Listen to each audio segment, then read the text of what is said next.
Retrouvez le journal communautaire, présenté par Patrick Zic.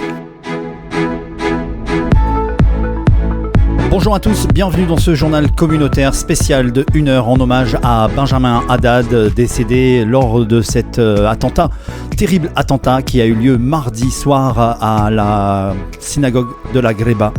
Nous sommes aujourd'hui le vendredi 12 mai, le 21 Iyar 5783. Nous célébrons ensemble la paracha Béar Bechukotai. Shabbat entre à 20h33 et sortira à 21h43. Nous sommes au 36e jour du Homer. Une actualité donc dans ce journal communautaire où nous recevons de nombreux invités et ils seront avec nous, avec moi, du moins à l'antenne. Il s'appelle René Trabelsi, il est le principal leader des organisations des séjours des pèlerinages de la Greba en Tunisie. Il va nous expliquer tout ce qui s'est passé ce soir-là. Il était présent lors de cet attentat et nous fera donc son témoignage. Nous recevrons également Michel Cohen-Tenoudji, président du consistoire israélite de Marseille, Benny Amar, président du panier de Shabbat, de l'association des paniers de Shabbat. Mais avant donc de démarrer, je vous propose de retrouver tout de suite une rétrospective de ce qui s'est passé ce soir-là, mardi, à Djerba. Dans la synagogue de Djerba, des centaines de fidèles regroupés, en état de choc. Quelques minutes plus tôt, un homme a ouvert le feu. Il s'agit d'un gendarme qui a d'abord tué un collègue non loin de là, avant de se rendre aux abords de la synagogue et de tirer avec son arme. Bilan, au moins 2 morts, dont un Français. L'homme a ensuite été abattu par les forces de l'ordre, présentes en nombre sur les lieux. Elles étaient déployées pour assurer la sécurité des milliers de fidèles rassemblés à l'occasion du pèlerinage annuel de la Griba, qui rassemble des pèlerins venus du monde entier dans la plus vieille synagogue d'Afrique. Le lieu avait déjà été la cible d'un attentat en 2002. L'attaque avait alors fait 21 morts. Il s'appelle Aviel Aliesh Haddad. Il était le cousin de ce Dan Benjamin Haddad, cet homme de 43 ans marié, père de 4 enfants, des jumelles de 7 ans, un garçon de 9 ans et une grande fille de 10 ans. Il laisse derrière lui également ses parents, ses 2 sœurs, ses neveux, ainsi que toute sa famille de cœur, qui est immense. D'origine tunisienne, Benjamin Haddad, un homme de foi, avait l'habitude d'effectuer chaque année le pèlerinage à la Greba et à Djerba. Ils se sentent bien là-bas. Elle nous raconte, Olivia, toujours sous le choc en refusant de parler de lui au passé, c'était un papa gâteau qui avait la main sur le cœur, venant en aide aux plus démunis, leur offrant régulièrement de la nourriture ou le pain pour Shabbat. Nos mères sont meilleures amies et nous avons grandi ensemble à la Belle de Mai. Benjamin a toujours eu une tête d'ange, gentil, généreux, d'une extrême bonté. Il rigolait tout le temps de tout, mais tout le temps. Quelle triste nouvelle, mesdames et messieurs. Benjamin a été inhumé hier soir au cimetière des Trois-Lucs à Marseille. Vous étiez très nombreux. Des milliers de personnes se sont réunies. Une communauté réunie dans l'hommage. Je vous propose, mesdames et messieurs, j'ai assisté à cet enterrement et je vous propose de retrouver nos rabbinim qui ont été présents et qui ont procédé donc à des discours. Et je vous propose tout de suite de retrouver le rabbin Matou qui était avec nous hier soir au cimetière. Ben Haddad, un ami exceptionnel qu'on a tous perdu. Et je dis un ami pour tous, parce qu'il était ami avec tout le monde. Comme ce que j'ai dit hier sur la radio, peu importe nos discussions, il avait toujours le sourire. Toujours le sourire, toujours en train de rigoler. Même quand des fois le ton il montait, parce que je le charriais avec la cache-route. Il m'envoyait balader, il explosait de rire. Ça c'est Ben. La rue Paradis, c'était Ben. À chaque fois que je passais, qu'il passait en scooter, n'importe quoi, qu'il me voyait, limite il allait faire un accident pour me saluer. Saluer le premier. Tous les Shabbats matin, il revenait de la choule avec son fils. Shabbat Shalom. À l'époque, quand il priait dans la synagogue, toujours assis à la même place, tout au fond, discret. La discrétion de Ben. Il était grand, c'était difficile pour lui d'être discret, mais il était toujours discret. assis dans un petit coin.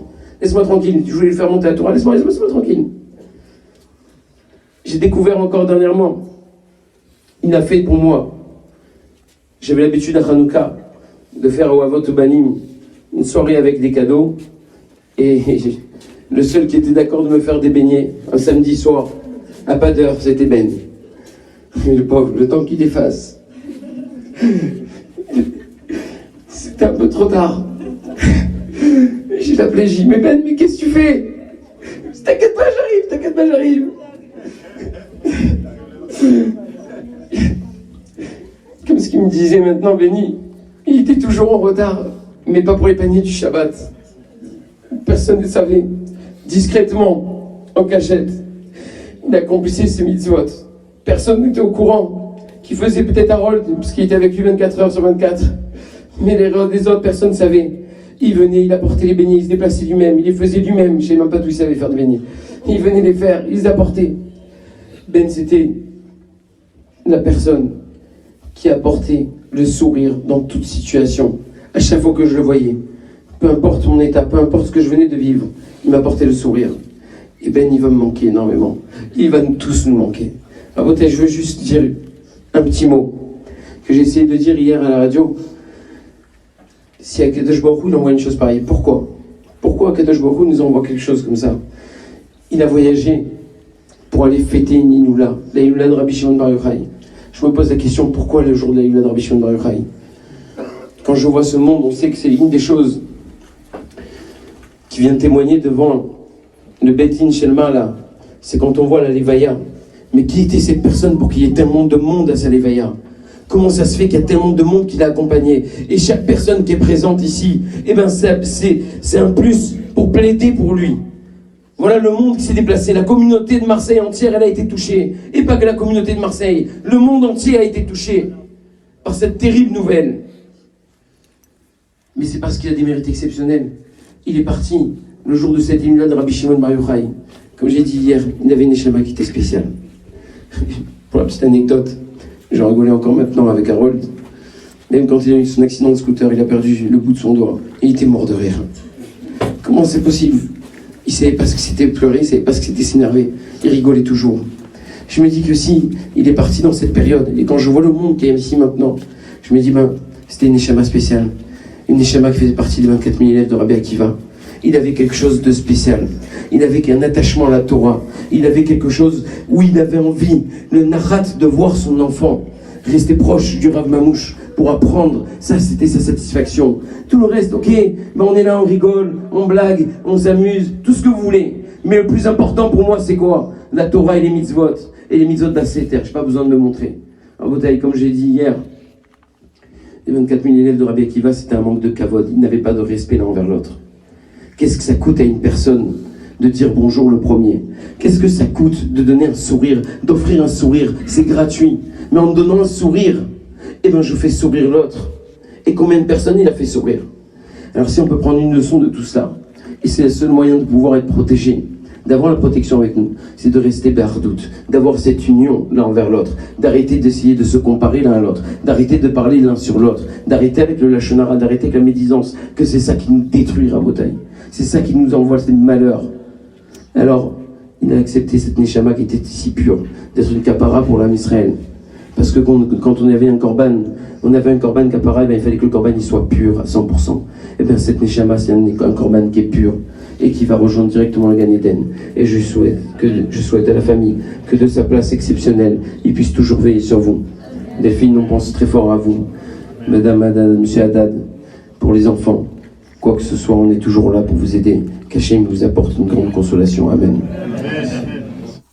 C'est très émouvant, hein. Vraiment. Je vous parle actuellement et je suis extrêmement ému. Nous avons reçu de nombreux témoignages d'affection. Jonathan qui nous envoie Barour Dayan Haemet, que de souvenirs entre la Sina de Sainte-Marthe et ma seule année à Yavne. Je suis sous le choc. On a également Pierrot qui nous dit qu'il a le cœur brisé pour sa femme et ses enfants et sa mère.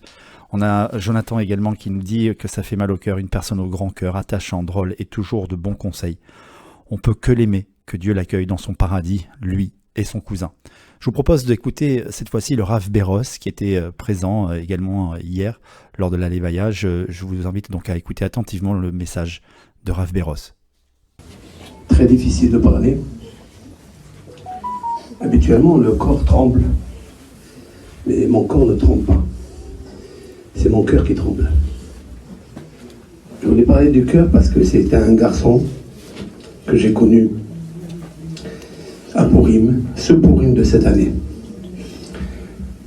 Donc il nous a livré, c'est pas lui qui livre normalement, mais il a fait le geste de venir livrer la Séouda de Purim chez moi à la maison. J'ai vu en lui une générosité pure, une neshama extraordinaire.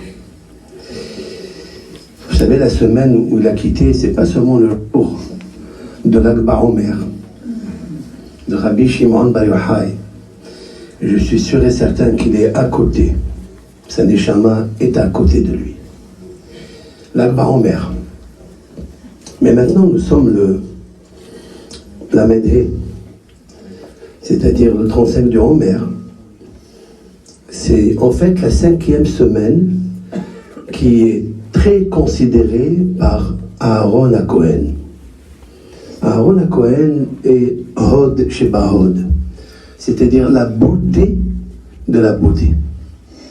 Qu'est-ce que c'est la beauté? La beauté, quand on regarde la merveille du monde, il y a un corps, mais il y a à l'intérieur une âme. Ça, c'est un corps et à l'intérieur une âme. Mais la beauté de la beauté, c'est la lumière dans la lumière. C'est un garçon qui a la lumière dans la lumière. Son chemin est pur. Son lèvre, il est lèvre tov. Un cœur bon. Qu'est-ce qu'un cœur bon? C'est pas seulement généreux, c'est un cœur modifié, bonifié. Pas pour lui, pour rendre meilleurs les autres. Un garçon généreux, pas seulement avec les juifs, même avec les non-juifs. Comme le faisait Aaron, les Karev et Tabiriot, les créatures. Et le Sefer Haridim, il y a 520 ans, qu'est-ce que ça veut dire les Biriot? Pas les juifs, les Goïm. C'est un garçon qui donnait. Tout ce qu'il avait, il donnait. Et des gens, quand ils n'avaient pas de quoi payer, ils donnaient. C'est la qualité de Aaron HaKohen. Je peux dire quelque chose. Que Aaron HaKohen a une grande yeshiva dans le ciel. C'est ce qu'il est marqué dans le Zohar. Rabbi Shimon Bar Yochai, il a déclaré, il a une très grande yeshiva dans Parashat Allah. Il a dit quelque chose. La yeshiva de Aaron HaKohen s'appelle Metivta de Rahamanuta. La yeshiva de l'amour. La yeshiva de la miséricorde, de la pitié, de la charité. Tu es dans cette yeshiva. Tu n'es pas seulement une personne qui a Olam Haba. Non. Kol Israël et Shlaim Helek Olam Haba. Mais il existe une autre notion. Tu es Ben à Olam Haba. Tu es le fils de Olam Haba. Tu es à la table de Hachem. Avec Aaron HaKohen. Je suis sûr et certain.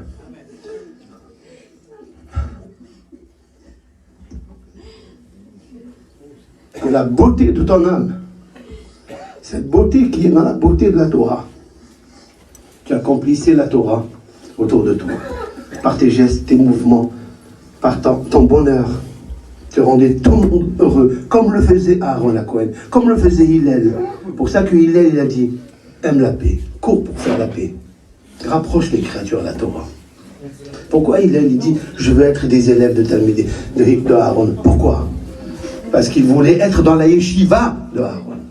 Il voulait être un talmid de la yeshiva de Aaron. Ben, ton âme, elle est très, très, très, très belle. Maintenant, il fallait purifier le corps. Le corps n'est qu'un des corps. On est tous d'accord.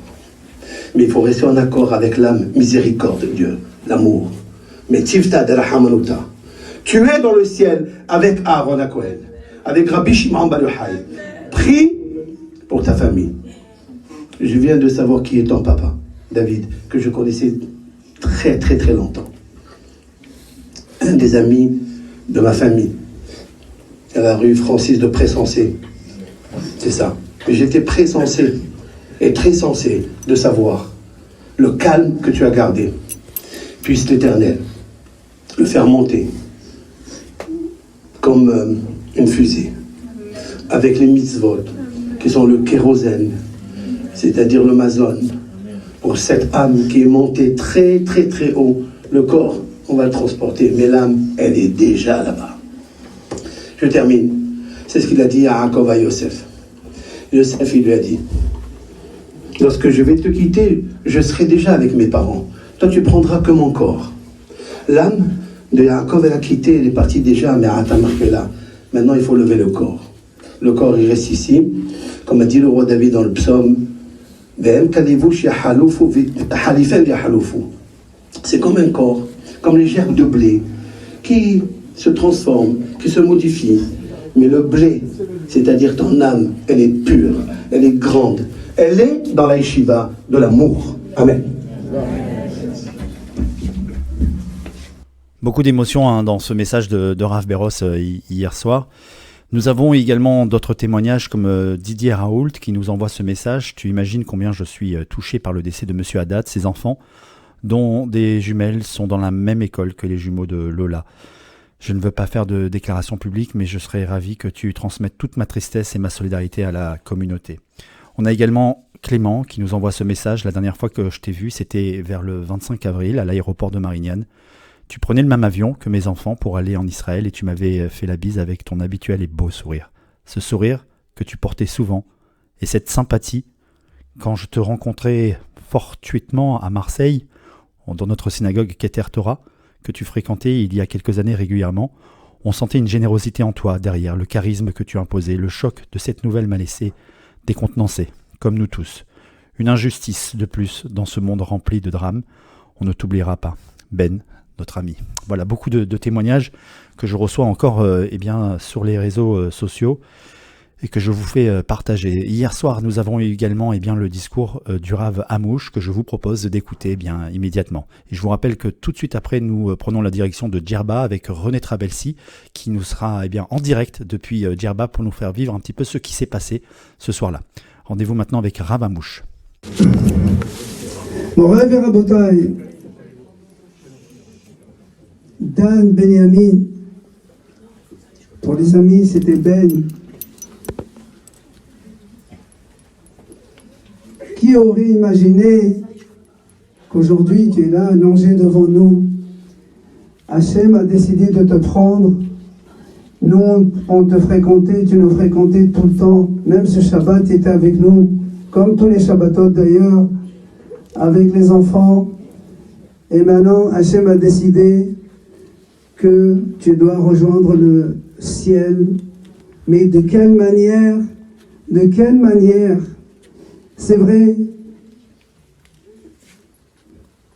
on dit que celui qui est niftar al-Kiddush Hashem, parce que tout simplement il est juif, il a une place dans le ciel que personne d'autre ne peut imaginer. Et si cela peut nous consoler, eh bien on est très heureux que tu puisses atteindre le ciel de cette façon. Au moins, là-bas tu seras proche de l'Éternel, où tu pourras aller prier pour tes parents, pour ton épouse, pour tes enfants, que tu ne mériteras pas de voir leur joie, la bar mitzvah, la bat mitzvah et les mariages. Mais nous savons tous, El emona ve'en avel, sadiq ou yashav. Hachem, il est juste, il est droit. Personne ne connaît les secrets d'Hachem Itbarach. Mais, comme dit le prophète, Ma yitonen adam hay.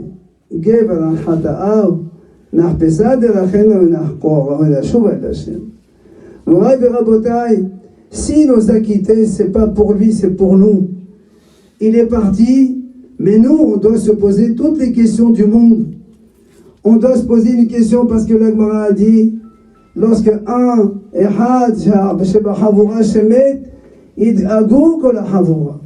quand un membre d'une communauté il s'en va, c'est toute la communauté qui se doit se remettre en question. Toute la communauté de Marseille, tout le Ham Israël. Quand quelqu'un part comme ça, Al-Kiddush Hashem, c'est d'une façon, d'une capara incroyable qu'il peut faire pour nous. Mais c'est à nous de prendre la leçon. C'est à nous d'essayer de faire des progrès dans la Torah pour lui permettre de s'élever, Be'ezrat Hashem, déjà qu'il est là-haut, et que Be'ezrat Hashem, on puisse subvenir et soutenir les enfants, les parents, la maman, l'épouse, et tout le monde, et que Be'ezrat Hashem, on souhaite à tous que Bemhira, Be'yamin, Avon, Mashiach Setrenu, qu'on puisse le revoir avec son visage joyeux, souriant, toujours jovial, et que Hachem nous permette de le revoir, Be'ezrat Hashem, avec Be'at Mashiach Setrenu. Amen.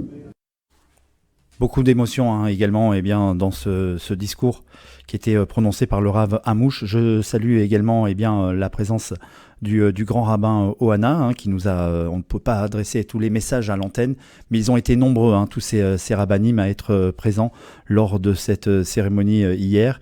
Maintenant, je vous propose d'aller à la rencontre des commerçants qui se trouvent à Marseille et qui se trouvent à proximité dans cette rue Edmond Rostand, les voisins de Benjamin qui ont souhaité adresser également un message. Voilà, je suis en présence donc du voisin de Benjamin Haddad, le primeur qui est juste en face, et il voulait adresser un petit message à tous les Marseillais qui nous écoutent aujourd'hui, à savoir qui était Benjamin pour vous, votre voisin en face. Bonjour, Benjamin c'était quelqu'un de très gentil, très serviable, c'était quelqu'un il a jamais refusé quelqu'un et il aime aider. Déjà le fait, fin de journée quand il lui reste du pain, avant la fermeture il le ramène chez nous, comme ça nous on le donne comme donation. Vous voyez à peu près qu'est-ce. Et tous les voisins, tous les gens qui le connaissent, c'est la même chose qu'ils vont vous dire sur lui. Il est vraiment... C'était quelqu'un de gentil, de généreux, qui avait une bonté incroyable, démesurée. Très généreux, il aime aider les gens, il est très serviable. Je vous ai dit, il n'a jamais refusé quelqu'un. Il va beaucoup manquer au quartier, je pense. Beaucoup nous manquer, et surtout à sa famille, à ses enfants et sa femme surtout. Là, c'est eux qui vont vraiment... Que Dieu soit avec eux. Merci beaucoup, merci. Alors on est toujours avec le voisinage commerçant de cette boulangerie tenue par Benjamin Haddad, et toujours des messages de compassion pour sa famille et pour toute la communauté juive de Marseille. Oui, donc effectivement on est vraiment très choqués et surpris d'apprendre que notre voisin proche s'est fait assassiner. Voilà, tout le monde, je pense, de toute façon la communauté et Marseille, les habitants de Marseille sont vraiment tristes d'apprendre tout ça. Quel est le message que vous voulez adresser à sa famille aujourd'hui, la famille Haddad qui est endeuillée, la communauté juive de Marseille qui est endeuillée par cette disparition? Effectivement, c'est très dur de passer par ces moments-là. On est vraiment avec eux, mais il faut continuer, continuer ces combats et lutter contre cette violence, contre l'antisémitisme. L'antisémitisme, exactement. Voilà, je suis bien avec l'onglerie, le salon de coiffure, qui est juste en face donc de la boulangerie, qui était tenue par Benjamin Haddad. Un petit message. Qui était Benjamin, votre voisin? Un gentil garçon, on est tous choqués dans le quartier, et surtout pour ses enfants, pour sa femme aussi bien sûr, et on est vraiment très très peinés, vraiment très peinés. On espère que la famille va il faut qu'il soit fort, c'est tout, très très fort, mais c'est dramatique. Il va manquer, je pense, au quartier. Je pense, oui, il mettait de l'ambiance, il avait beaucoup d'amis, beaucoup de copains qui venaient le voir. Vraiment, on est vraiment beaucoup peinés. Est-ce que le pain de Benjamin était bon? Moi qui suis pas israélite, je suis catholique, et son pain, je pouvais pas l'acheter parce que le soir, j'en avais plus. La challah, la fameuse challah de Shabbat? C'est ça. Vous l'avez goûté? Oh oui, très très bon. Ouais, petit message que vous voulez adresser à tous les Marseillais, à la communauté juive de Marseille qui est endeuillée aujourd'hui et qui est très triste de cette lourde perte. D'être courageux, d'être très très courageux, surtout la famille. Eh bien oui, cette fameuse challah de Shabbat, cette challah qu'il offrait tous les Shabbats à l'association des paniers de Shabbat pour les plus démunis d'entre nous. Nous aurons tout à l'heure Benny Amar, président des paniers de Shabbat, qui nous parlera de ça. Mais en attendant, nous sommes en duplex avec René Trabelsi, qui est l'un des leaders des organisations des pèlerinages de la Griba depuis de nombreuses années. Et des milliers et des milliers de Juifs sont passés par lui pour aller justement pèleriner cette synagogue. Et nous sommes donc avec René Trabelsi. Bonjour. Bonjour Patrick, bonjour. René, merci d'avoir accepté mon invitation dans ce journal communautaire, un journal communautaire en hommage et à la mémoire de Benjamin Haddad, assassiné lors de cet attentat. Alors on parlait de fusillade, mais ce n'est pas une fusillade, c'est un attentat qui a eu lieu mardi soir lors de l'Akba Omer, lors du pèlerinage. Vous étiez sur place, est-ce que vous pouvez nous raconter ce qu'il s'est passé ? Écoutez, moi j'étais... J'ai vu Aviel et Ben sortir de la synagogue. Et la vérité, comme on avait une grande soirée à l'hôtel, je voulais partir plus tôt. J'ai appelé ma femme et les enfants, je leur ai dit je vais partir. Ils m'ont dit non, reste, on va allumer les bougies ensemble. Et je suis rentré dans la synagogue et en allumant les bougies à l'intérieur, c'est là où j'ai entendu des tonations des sortes de bruits de feux d'artifice. Ça a duré combien de temps ces détonations ? Ça a duré longtemps ?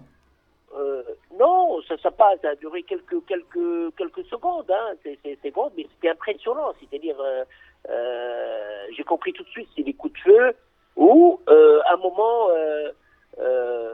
comme j'avais un agent de sécurité avec moi, il m'a dit, ça se peut que, je lui ai dit qu'est-ce que c'est ça ? Il m'a dit, ça se peut que c'est des pétards ? Les charges de feux d'artifice. Ils ont explosé ou un truc comme ça. Personne ne peut oser penser qu'il va avoir une attaque comme ça. C'était tellement quadrillé l'entourage de la Griba, on ne pensait même pas à ça. Et après, bien sûr, j'ai su que c'était une attaque par un gendarme de la police maritime qui était dans un poste de police à 30 km de la Griba, qui a, vers 16h, a tué son collègue pour le prendre tous les munitions et les Kalachnikov qu'il avait avec lui. Oui.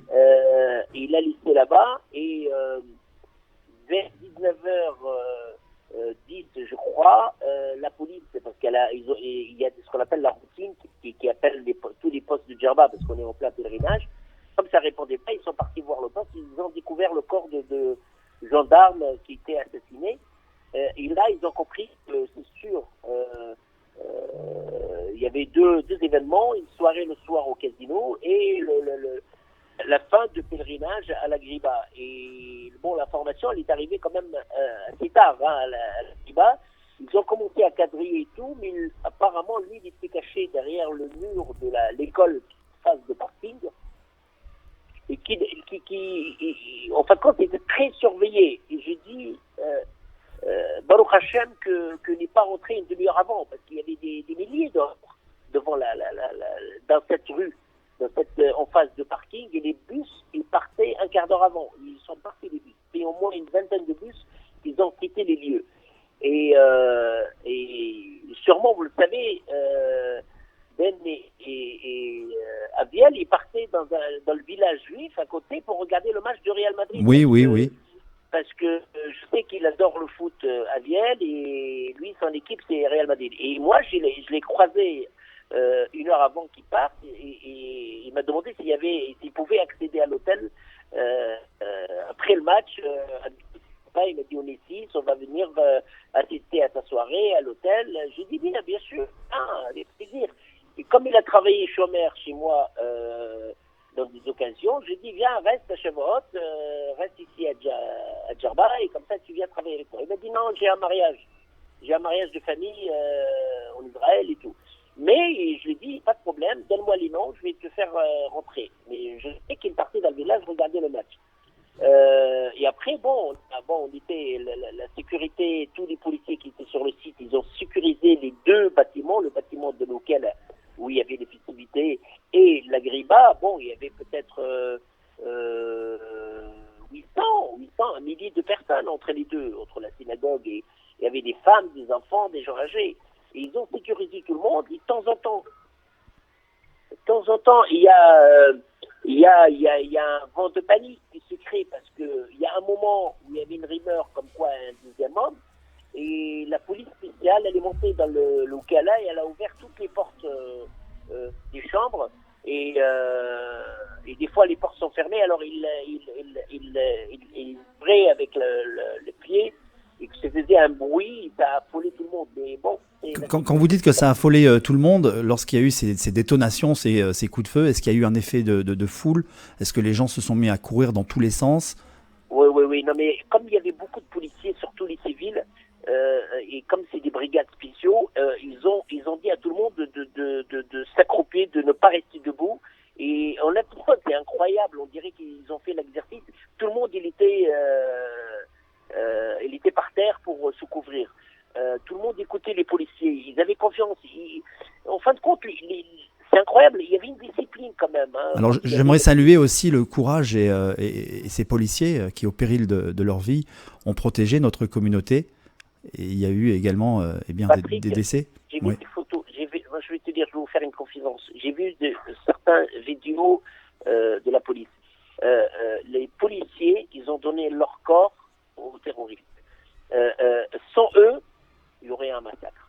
Ils ont insisté, ils voulaient l'agent, l'assaillant, il avait un gilet pare-balles complet. Il avait dans les bras une sorte des gants et quelque chose, vous savez, les sportifs, quand pour ne pas tomber sur les coups de... il était prêt au combat. Et d'ailleurs, il était tellement bien chargé, il pensait à un moment qu'il avait un explosif, parce qu'après qu'ils l'ont tué, c'est un robot qui l'a traîné pour essayer de fouiller s'il n'avait pas une ceinture explosive ou pas. Bien sûr. Témoignage. Mais grâce vraiment aux policiers, et que d'ailleurs ils ont été enterrés hier, et je vais aller les voir à Tunis, leur rendre visite à leur famille, parce que vraiment ça mérite, parce qu'ils ont sauvé vraiment, sans plaisanter, peut-être des centaines de personnes. Alors comment ça se passe en ce moment-là, aujourd'hui, à Djerba? Écoutez, moi Quelle hier, est l'ambiance? comme vous le savez, moi j'étais à Tunis hier, j'ai assisté au lever de corps. Oui. C'était un moment très difficile, la vérité, parce que Ben, je le connaissais pas, mais j'ai vu beaucoup de choses.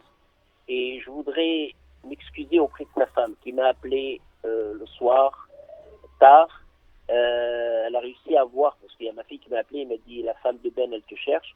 Je lui ai dit qu'elle peut m'appeler sur mon téléphone, et j'étais dans la voiture, parce que j'étais le seul juif sur les lieux jusqu'à 4h du matin. Et elle me demandait il était où. Je lui ai dit qu'il est blessé grièvement, alors que je savais qu'il est niftar. Et je voudrais m'excuser auprès d'elle. Je ne pouvais pas dire ça à une femme. Je comprends. C'était trop dur. Moi, j'ai dit à tout le monde qu'ils sont très difficilement blessés. Je suis là et voilà, je voulais m'excuser. Je sais qu'elle a 4 enfants, je sais qu'elle est enceinte. Je sais qu'une femme formidable, mais on m'a parlé énormément de Ben. J'ai de la famille à Marseille, ils m'ont parlé énormément de Ben, de ça, comme quoi c'est un hassid, comme quoi il a, c'est un donneur de pain, on va dire. René, juste une chose, vous qui avez été ancien ministre du Tourisme en Tunisie, quelles sont les réactions politiques sur place du gouvernement tunisien? Ils sont choqués. J'étais à Tunis hier, j'ai rencontré quelques responsables. Ils sont choqués. Ils savent pas quoi dire. Vous savez, dans des situations comme ça, eux, ils mettent les gros moyens. Et vous savez, c'est très difficile. C'est comme, je crois qu'en France, on a eu des cas comme ça, des policiers infiltrés. Oui. C'est très difficile. Et quand il y a des choses comme ça, moi je leur ai dit, quand il y a des choses comme ça, c'est qu'il y a une faille dans le système. C'est clair, net. Et ils sont en train, ils ont arrêté l'entourage, la famille, les copains, les copines.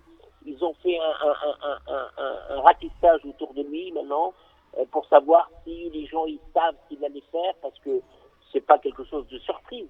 C'est quelque chose qui a été préparé. Bien sûr. Et on peut pas faire un truc comme ça le jour au lendemain. Mais ils sont abattus, ils ont besoin d'être. Ils me disent, t'as vu, les policiers, ils ont résisté, machin. Je dis oui, bien sûr. C'est leur rôle. C'est leur rôle, les policiers.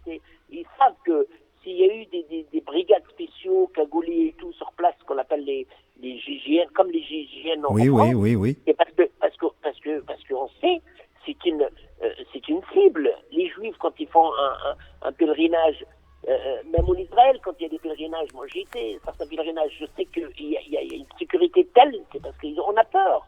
En France, quand on fait des mouvements, on a peur. Bien sûr.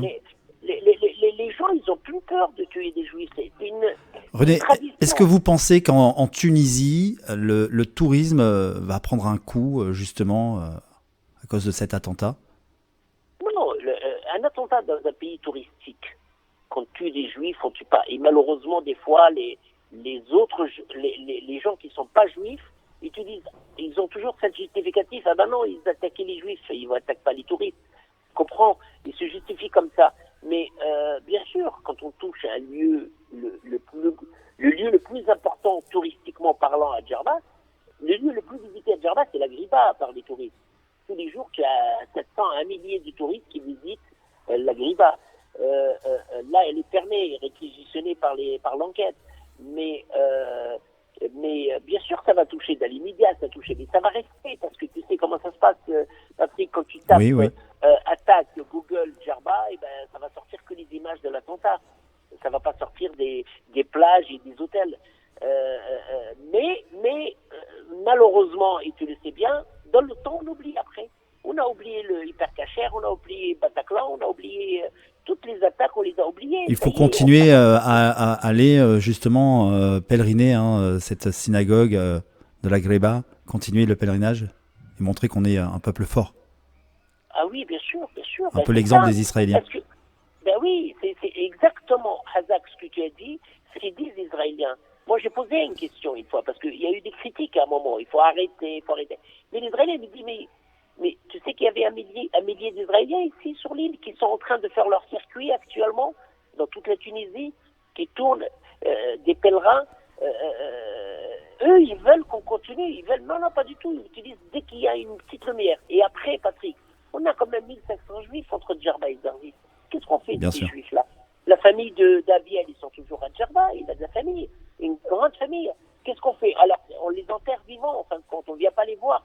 Moi, samedi soir, à la sortie de Shabbat, ce que j'ai envie de faire, c'est sortir tout le monde à la Hara. Comme ça, les marchands de briques et les marchands de grillades dans la Hara profitent de la présence de ces juifs qui veulent venir les voir, qui veulent acheter des grillades, qui veulent acheter des falafels, qui veulent acheter des pizzas. Au même temps, ils travaillent, au même temps, ils voient d'autres juifs qui ne sont pas abandonnés. Il ne faut pas donner cette image d'abandonner tous ces gens-là. Parce qu'après, on va abandonner tout le monde dès qu'il y a eux, c'est ça leur but, en fin de compte. Une grande communauté à Djerba, dans le quartier qui jouxte la Greba, ils sont nombreux. J'y suis allé, je m'y suis rendu. Ils sont nombreux. Ils vivent là-bas, ils vivent avec le tourisme juif. Ils vivent avec le tourisme juif. Est-ce que, tant qu'il y a des gens qui sont demandeurs pour aller à Djerba ou à la Griba, il faut les... Nous, quand on l'organise, on les protège. Nous, on les protège. On met une escorte, on a des bus, on les aiguille. Là, tous les gens, là, ce matin, ils sont partis en souk parce que ils rentrent dimanche. Ils sont partis faire les achats et tout comme ça. Et on a quelqu'un à la porte qui prend le numéro de taxi. Et les taxis, ils sont très gentils. Ils restent avec les clients, ils essayent. Mais tout le monde ici, les Gerbiens, ils sont choqués. Les Gerbiens, ils n'arrêtent pas de faire des choses pour vraiment baisser la tension. Mais malheureusement, mais en même temps, Patrick, j'ai envie de le dire, mais le savent tous, les gens, la famille, c'est que on a deux de notre communauté et 3 policiers sont morts. Mais même si on a eu un mort, c'est beaucoup.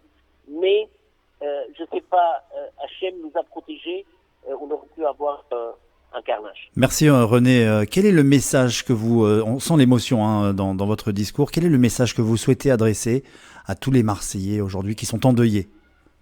Écoutez, déjà pour la famille, les proches, les Marseillais, j'ai beaucoup d'amis là-bas qui m'ont envoyé des photos hier. Je leur ai vraiment fait là que j'ai pas pu venir à Marseille et partir même en Israël avec eux. C'est parce que j'ai encore des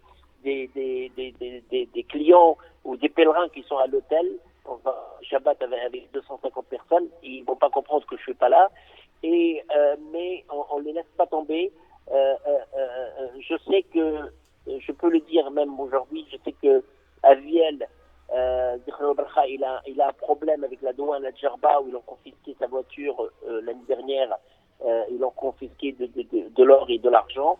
Mais hier, à ma visite à Tunis, j'étais voir les patrons de la douane tunisienne et je leur dis que je vous demande tout simplement de récupérer ça, qu'on l'utilise pour la famille, on l'utilise pour lui, un Sefer Torah ou autre, mais au moins on récupère ça, c'est le moins des choses. Il a perdu sa vie, il faut qu'on récupère ça. Et l'administration elle m'a dit, il n'y a aucun problème, on va faire les démarches pour vous récupérer tout ça. Ça, c'est des choses que moi, je suis très... c'est des choses que je sais faire. On m'a demandé, ses copains hier, ils m'ont rappelé de ça, et je vais le faire. D'accord.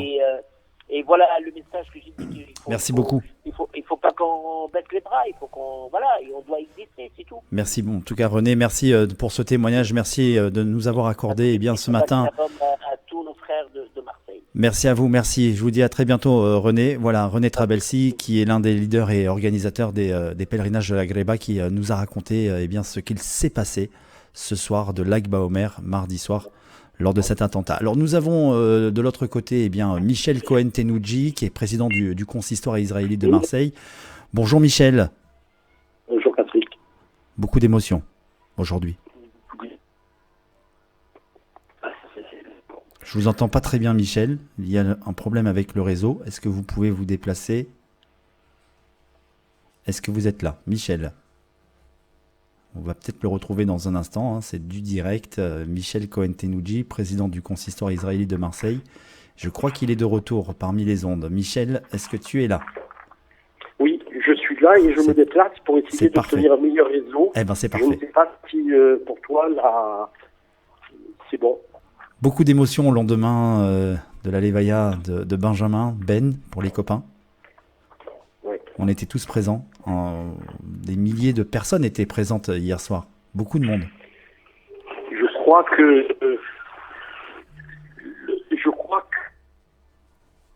On n'entend pas très bien. Je pense qu'on va le rappeler dans un instant. Dans un tout petit instant, nous allons le rappeler pour qu'on ait une meilleure onde. Alors, juste en attendant, je vais vous donner quelques petites informations. On demande lors de l'office de ce Shabbat, dans toutes les communautés, les synagogues, il serait bien donc de faire 1 minute de silence à la lecture de Tehillim, à la mémoire donc de nos frères Ben et Aviel, assassinés à Djerba. Petite information également qui me parvient à l'instant.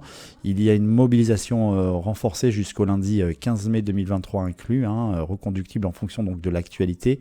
Compte tenu de l'attentat survenu hier soir à la synagogue de la Greba, enfin c'était mardi, à Djerba, et de l'évolution des tensions actuelles en Israël, il pourrait de nouveau y avoir des répercussions en France sur la communauté. Nous invitons donc tous les protecteurs à renforcer leur protection sur leurs écoles et pour ceux se rendant à la synagogue à se signaler au dispositif de protection déjà en place. Nous vous rappelons le numéro d'urgence actif exclusivement en cas d'urgence qui vous permettra d'être mis en relation immédiatement avec un permanent de Marseille. Respectez le caractère d'urgence d'utilisation de ce numéro, le 07 61 41 26 26 et c'est signé de l'équipe du SPCJ Marseille. Est-ce que nous avons de retour Michel ? J'espère que la connexion est meilleure. Oui, ça va aller. Michel, donc je disais hier, on était très très nombreux pour rendre hommage à Benjamin, Ben pour les copains, une communauté soudée, liée, et vous étiez avec nous ? Bien sûr que j'étais avec vous, et il y avait tellement de monde que quand je suis arrivé au cimetière juif, car comme tu le sais, je suis Cohen et je ne rentre pas dans le cimetière, et les cimetières, on se trouve toujours à l'extérieur de l'entrée du cimetière, et je suis arrivé que j'ai vu cette foule. Je me suis demandé si c'est parce qu'il y avait autant de monde ou si c'est qu'il y avait autant de Cohen, mais en fait c'était pas que des Cohen, c'est-à-dire il y avait tellement de monde que les personnes n'ont même pas pu rentrer dans le cimetière. C'était un moment de regroupement communautaire. C'est vrai que toute la communauté était présente, c'était une foule considérable qui était là pour les obsèques de Ben Haddad, du Renaud Lebracha, que c'est là où on a tous compris que en fait on est en train d'enterrer un tzaddik, un grand de notre peuple, et quand il était vivant, on n'avait pas su que c'était un grand comme on l'a su le jour de ses obsèques. C'était un moment terrible et je t'avoue que je ne suis pas rentré dans le cimetière puisque tu le sais. Oui. En revanche, j'ai suivi la cérémonie par une vidéo qu'on m'a envoyée Et un moment qui restera gravé à vie, je pense, dans ma mémoire, c'est quand j'ai vu un enfant de 9 ans réciter le Kaddish devant la tombe de son père, qui est tombé sous les balles d'un terroriste. Un terroriste qu'il a tué et qui a tué cet homme et aussi qui a fait un grand mal à toute sa famille et à toute une communauté. Le moment est terrible et le moment est tragique. Alors la cérémonie donc de recueillement et de prière aura lieu dimanche 14 mai 2023 à 19h à la grande synagogue de Marseille, synagogue Breteuil. On appelle donc toute la communauté, tous les Marseillais à venir se recueillir. Oui, le dimanche soir sera un moment de recueillement et de prière en hommage à nos deux victimes et à nos deux victimes de Ben et de son cousin Aviel, et aussi à toutes les victimes de cet attentat terroriste qui finalement a visé des juifs, mais qui dit, comme tu le sais, le monde entier. Et le message est que tout le monde est concerné par cet attentat. Parce que jamais le consistoire ne pourra accepter que crier puis rimer avec tuer. Et on a tué dans un lieu de culte des innocents qui venaient uniquement pour prier, pour célébrer une cérémonie de joie, une cérémonie de prière. Et tout le monde, quelle que soit son origine, est accueilli à la grande synagogue dans un moment de recueillement. Ça sera un moment de recueillement et de prière. Il n'y aura pas de prise de parole politique. Il n'y aura pas de prise de parole en dehors de la prière, le recueillement et des Vartora, de l'élévation de l'âme de Ben, du Renaud Les Bracha. Voilà, ce sera uniquement ça. Et je crois qu'on a tous besoin de se retrouver entre nous. On allumera des bougies pour ceux qui les souhaitent, qui seront à disposition pour l'élévation de son âme. Voilà, c'est tout ce que... C'est pas grand-chose, mais c'est quelque chose qu'on aimerait faire. Bien sûr. Pour l'élévation de l'âme de Ben Haddad. Nous serons tous présents donc dimanche soir. Alors on sait que Ben était extrêmement généreux, il participait activement pour aider les démunis, les plus démunis de notre communauté. Il offrait tous les Shabbats des chalotes, c'est lui qui fabriquait le pain. Et j'ai même eu la petite anecdote, on lui a dit ça a un coût financier de fabriquer, est-ce que tu vas pouvoir subvenir à ce coût financier? Il a dit mais ça c'est pas votre problème, moi je vais faire des chalotes et je vais les offrir aux plus démunis. Et il les offrait au panier de Shabbat. Panier de Shabbat, qui est une association que le consistoire œuvre pour les plus démunis. Et nous avons Benny Amar, qui est l'un des responsables donc, de cette association au téléphone. Bonjour Benny. Bonjour. Alors nous sommes avec Michel Cohen-Tenouji, président du consistoire israélite de Marseille. Benny Amar, tu es donc le représentant également de cette association, les paniers de Shabbat. Quelles étaient les relations que tu avais avec Ben Dis-nous tout. Alors, les relations que j'avais avec Ben, des relations bien entendu exceptionnelles, mais je pense que les relations entre quelqu'un qui est un ami, elles sont toujours bonnes. En revanche, quand tu as un ami, un commerçant, qui se soucie dès qu'il ouvre sa boulangerie, de te dire, Benny, j'ai envie de participer à cette belle mitzvah, d'offrir toutes les semaines 200 chalotes pour les plus démunis de notre communauté, ton ami, il devient un exemple. C'est plus ton ami, c'est un exemple. Voilà, tout simplement. Il a tous les Shabbats, il donnait donc de son pain, cette challah qui est extraordinaire. Les commerçants que j'ai eu en témoignage tout à l'heure m'ont dit le pain de Benny, il était plus que succulent. Tous les jeudis matins. Voilà. Après, les mots me manquent. Je suis trop ému pour développer. Benny, merci beaucoup en tout cas de ce petit message. Je suis vraiment désolé, c'est trop compliqué pour moi. Je comprends. Michel Cohen-Tenouji, merci beaucoup en tout cas. Merci de nous avoir pouvoir parler sur les ondes de la radio juive. Et on vous attend tous dimanche dans le recueillement. Alors je vous propose de rester avec nous. Je l'ai fait en début d'émission, un portrait en hommage donc à Benny. Je vous propose de l'écouter et nous on se retrouve tout de suite après. Cet homme de 43 ans, marié, père de 4 enfants, des jumelles de 7 ans, un garçon de 9 ans et une grande fille de 10 ans. Il laisse derrière lui également ses parents et ses 2 sœurs, ses neveux ainsi que toute sa famille de cœur, qui est un immense. D'origine tunisienne, Benjamin Haddad, un homme de foi, avait l'habitude d'effectuer chaque année le pèlerinage à Djerba. Il se sent très bien là-bas, raconte encore son ami Olivia, toujours sous le choc et refusant de parler de lui au passé. Benjamin était un papa gâteau, qui avait la main sur le cœur, venant en aide aux plus démunis, leur offrant régulièrement de la nourriture ou le pain pour le Shabbat. Nos mères sont meilleures amies et nous avons grandi ensemble à la Belle de Mai. Benjamin a toujours eu une tête d'ange. Il était gentil, généreux, d'une extrême bonté. Et il rigole tout le temps, de tout. Tu vas nous manquer, Benjamin. Voilà un message. Benjamin, tu es un ange parmi un ange. Baruch Dayana Emet, c'est avec beaucoup d'émotion. J'ai la gorge nouée d'ailleurs. Et je voulais donc rendre hommage et soutenir toute la famille Haddad et leur dire que toute la communauté juive de Marseille est là pour vous, que les rabbinim, que l'ensemble des associations, de nos institutions seront à vos côtés pour surmonter cette épreuve. Mesdames et messieurs, je rappelle que lors de l'office de Shabbat, soit observé dans toutes les synagogues 1 minute de silence à la lecture de Tehillim à la mémoire de nos frères Ben et Aviel, assassinés à Djerba. C'est la fin de notre journal communautaire. J'ai été ravi de vous accompagner. Je vous retrouve donc la semaine prochaine pour un tout nouveau journal communautaire.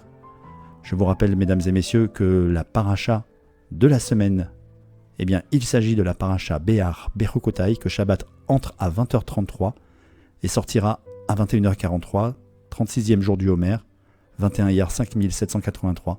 Shabbat Shalom à tous.